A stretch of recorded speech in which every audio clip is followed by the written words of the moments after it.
Hello everyone! If you want to know how to use OutSystems as a technology to help you integrate with all different sorts of technologies, this video might be for you. I am Rafael Ranieri, and in this video I will talk about how I use OutSystems not just as a low-code tool, but as a technology to help me develop a game development framework. Keep watching.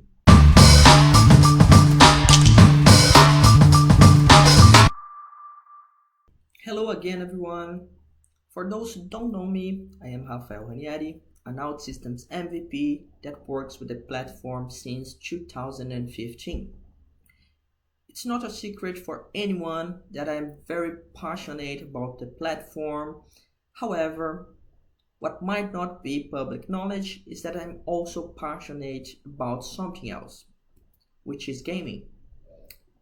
As a kid that grew up in the 90s, I was always playing something, from arcade games like Super Mario to FPS like Counter-Strike, and because of this, I think I always had that childhood dream of developing my own games.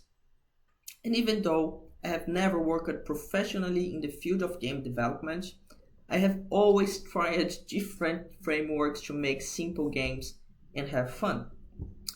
Some years back, I even recorded another video about OutSystems and games featuring Outmon.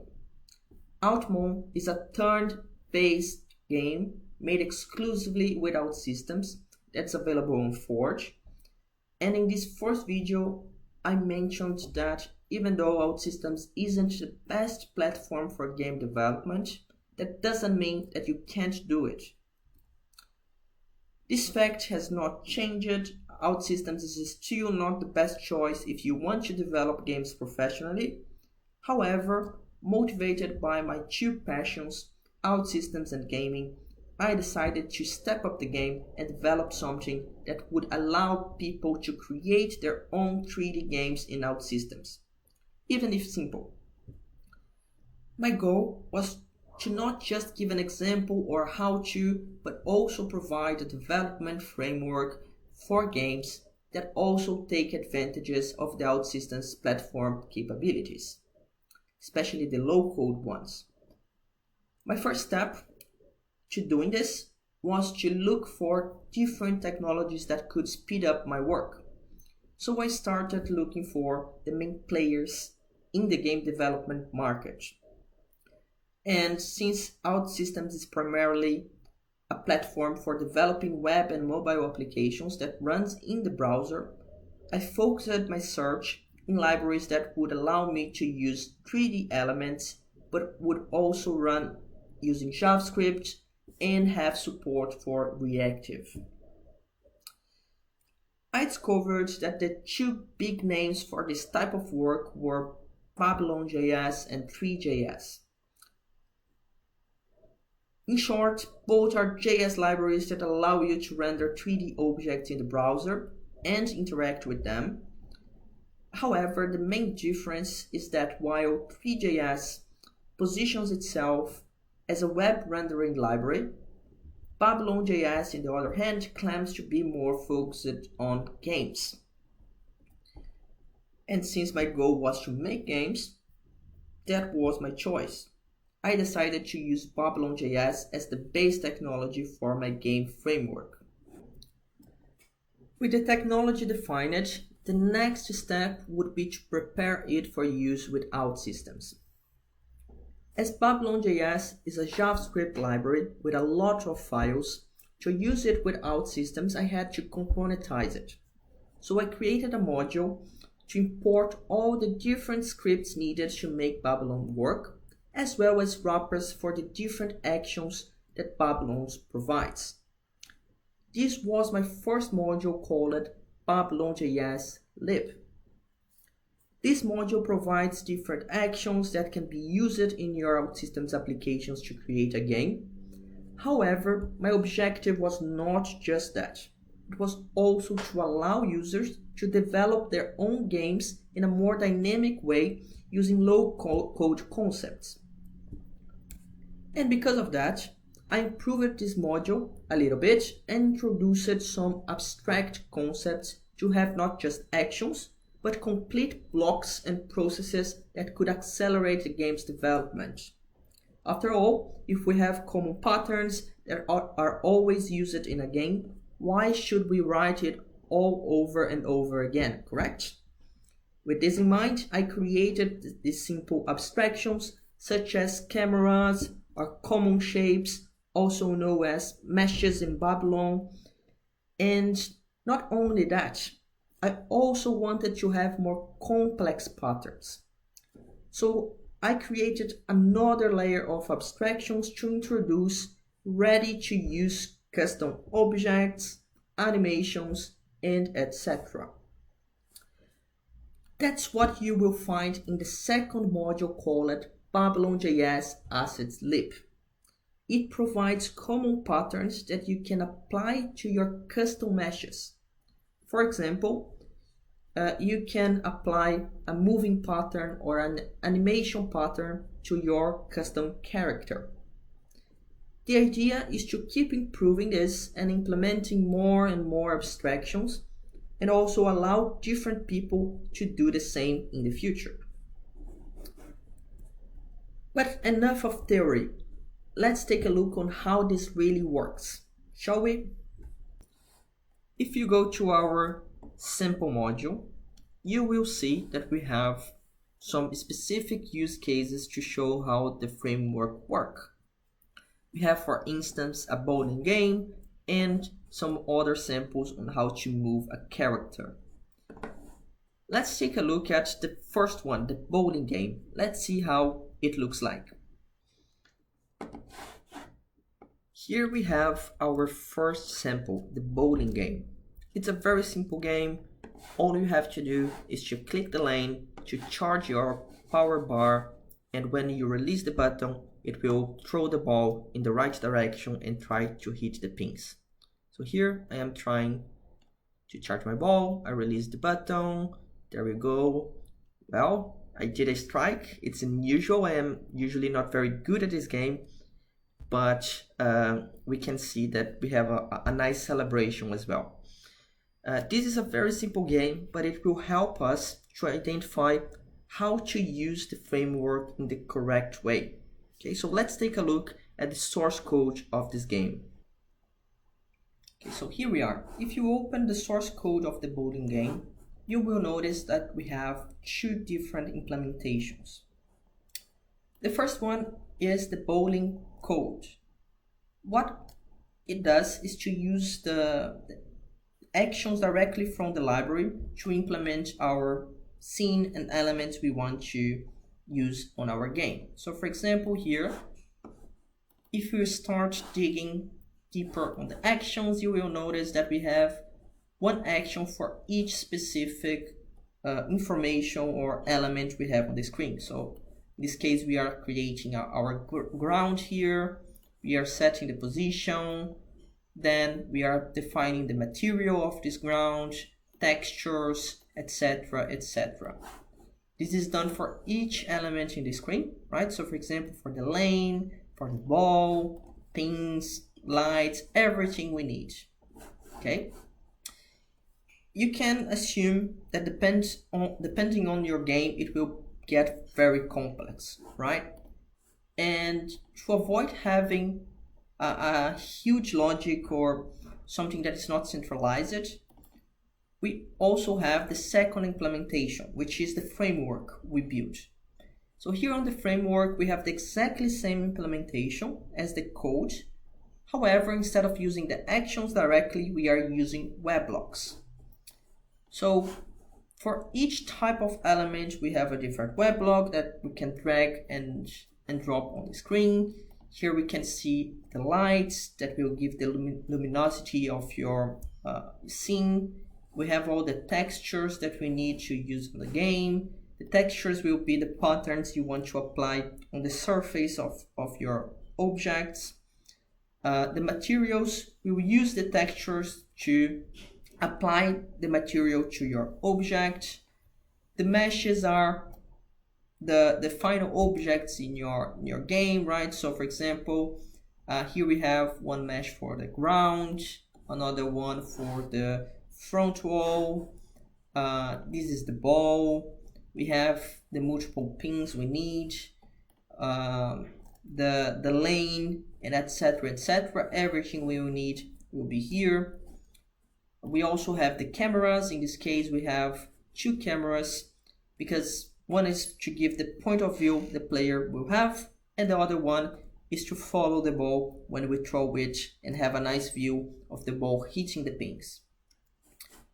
We also have the actions web blocks, which is how we interact with the elements on the game, right? So for example, here we have an action that will execute a code when we click or press the C key, right? In this case, it will change the color of the ball.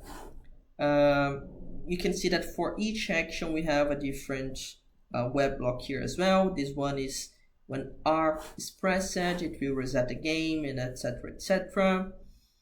The best of it all is that besides having everything organized here on the screen, you also can leverage the default OutSystems capabilities, right? So for instance, in this case, I used normal web blocks, containers, UI elements from OutSystems to show the instructions block we have on the screen.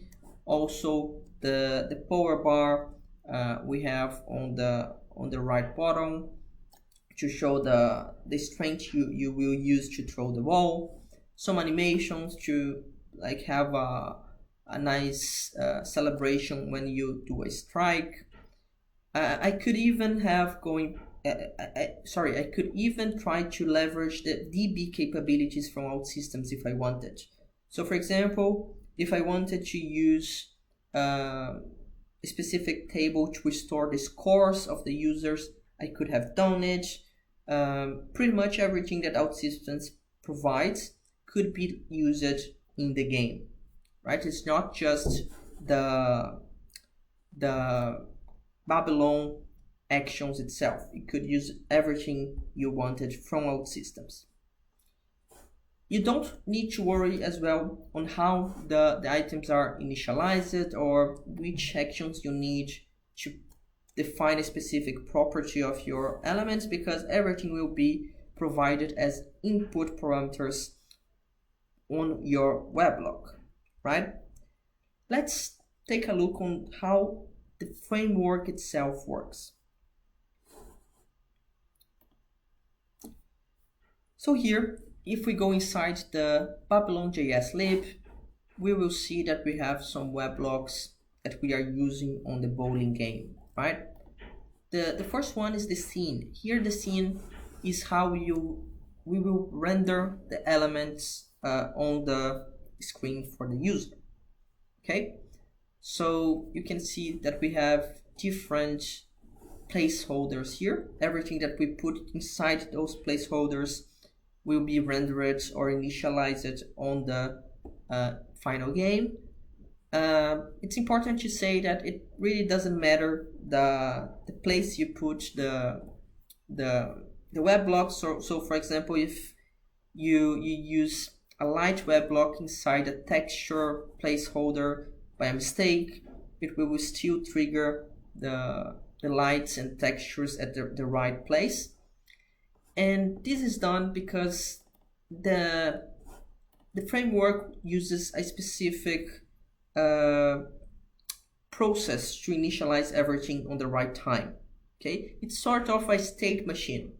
So we have different phases or states on our application. So here we can see that we have a specific phase for the custom meshes, another phase for the lights, another one for the textures, materials, normal meshes, cameras, and etc. etc. This will make with the game or the framework initializing each element in the right time. I will not delve in it too much details on how the framework works, but this is already on Forge, so if you want to explore and take a look on how it works behind the hood, feel free to do it. and reach me on the community if you have any other questions. Coming back to our sample page here, we can see that we have two other examples besides the one we just saw related to the bowling game. These two ones are related to how you can import a custom mesh and move it using your custom animations. The interesting part about those ones is the way I implemented the pattern. I used some models and animations from a site called Mixamo, right? So if you go inside, it's a free site, you can create your own account, you will be able to see the different characters and animations it provides.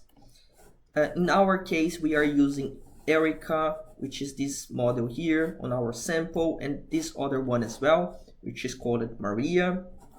But the interesting part is that the way we implemented it in our pattern is totally reusable. So it means that once you implement a specific animation, you could use it with any different model we have here.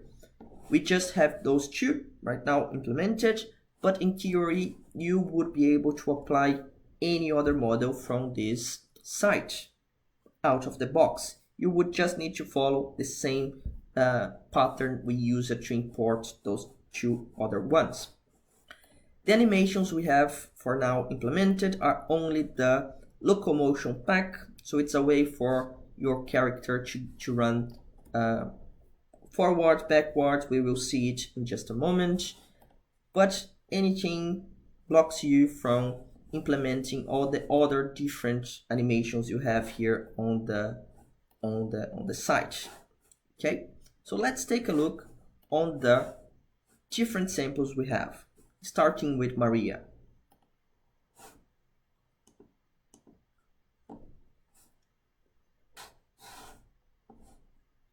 Right, so here what we have is a Maria model imported using the custom animations we just saw from Mixamo.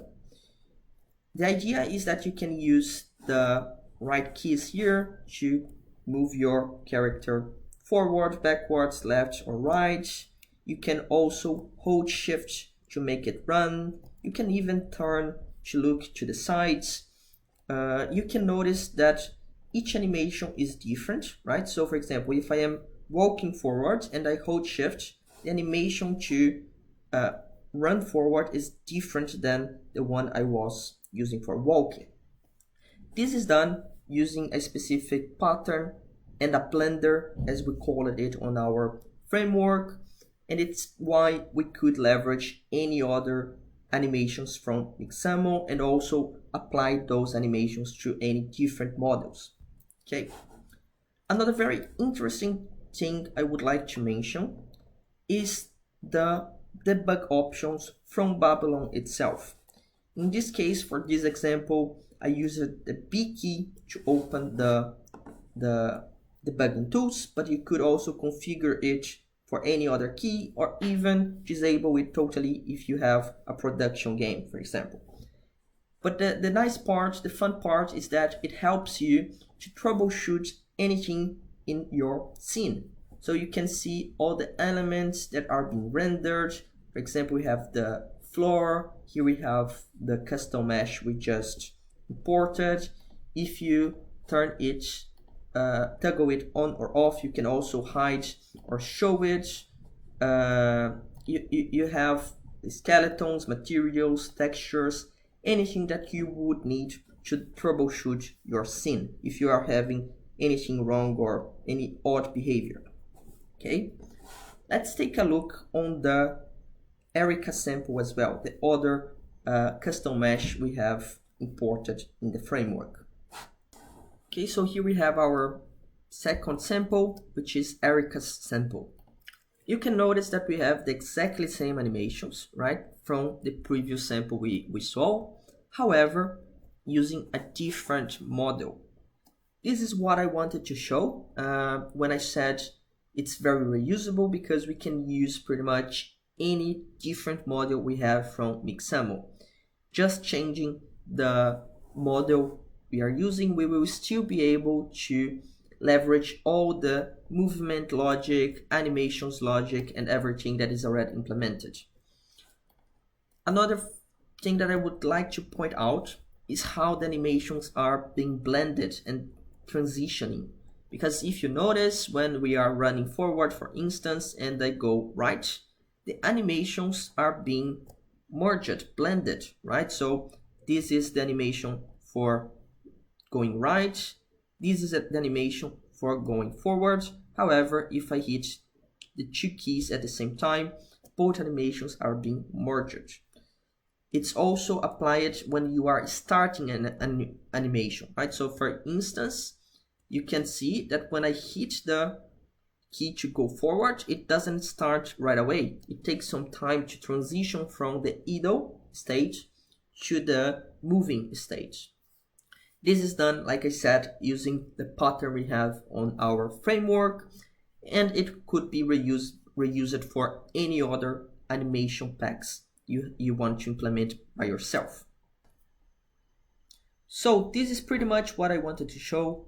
In the future, if time permits, and if people are really using this framework, we can expect to see more patterns, implementations, and improvements for this component. However, for now, you can already download it from Forge by searching for Babylon.JS game framework. Thank you very much for your time, and let me know your thoughts and if you think I should include something going forward. Thank you.